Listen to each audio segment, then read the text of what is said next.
कलगी बाजरे की कविता की रचना कवि श्री अगेय जी ने की। वह प्रयोगवादी कवि थे। उन्होंने अपनी इस रचना में नए प्रयोग किए। आज तक हम यही सुनते आए हैं कि नायक अपनी नायिका के सौंदर्य की तुलना चांद, तारों, फूलों, बहारों से करते थे।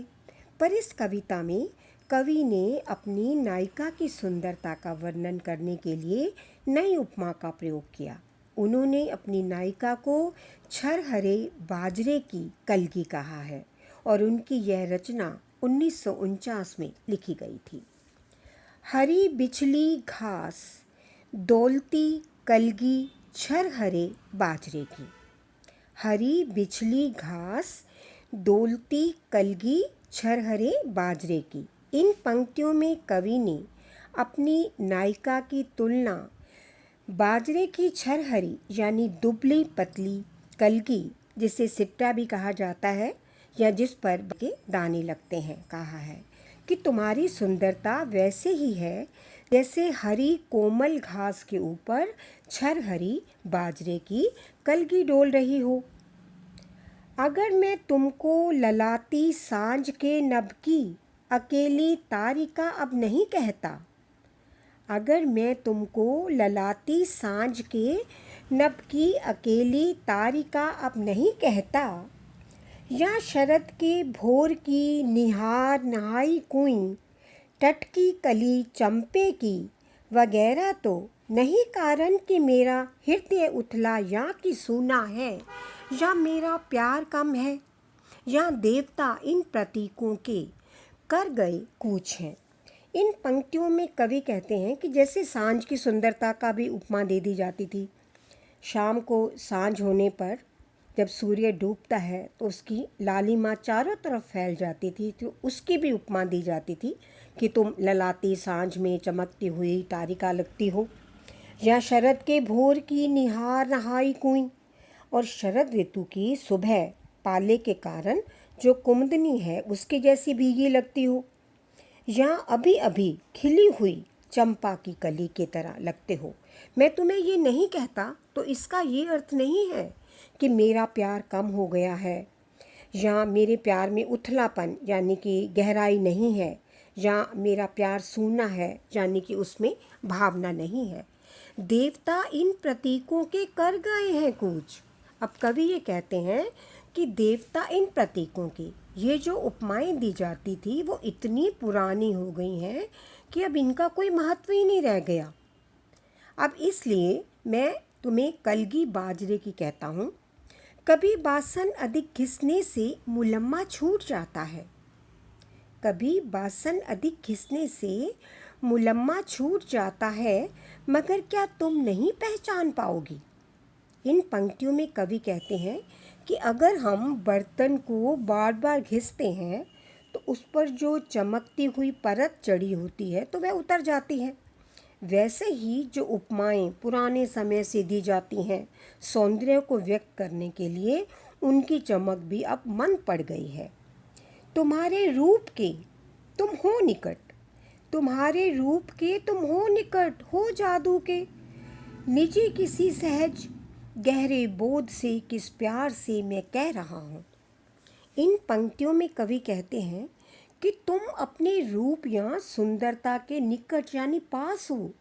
तुम्हारे रूप का तो अपना ही जादू है, और इसी रूप के गहरे बोध को कारण ही मैं तुम्हारे रूप की तुलना इस धरती पर बिछी हुई उस उगी छरहरी बाजरे की कलगी के साथ कर रहा हूँ।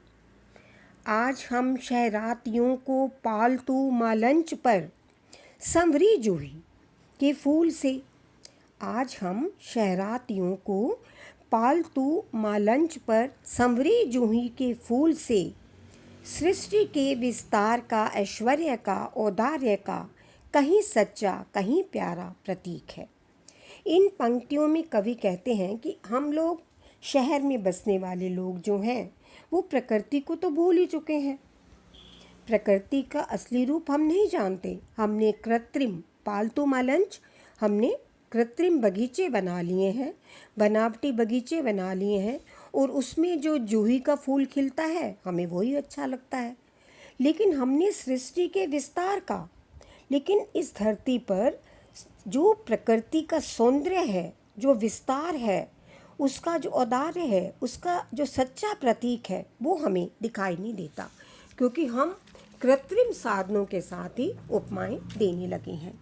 और सचमुच इन्हें जब जब देखता हूँ और सचमुच इन्हें जब जब देखता हूँ, यहाँ खुला वीरान संस्कृति का घना हो सिमट आता है और मैं एकांत होता हूँ समर्पित।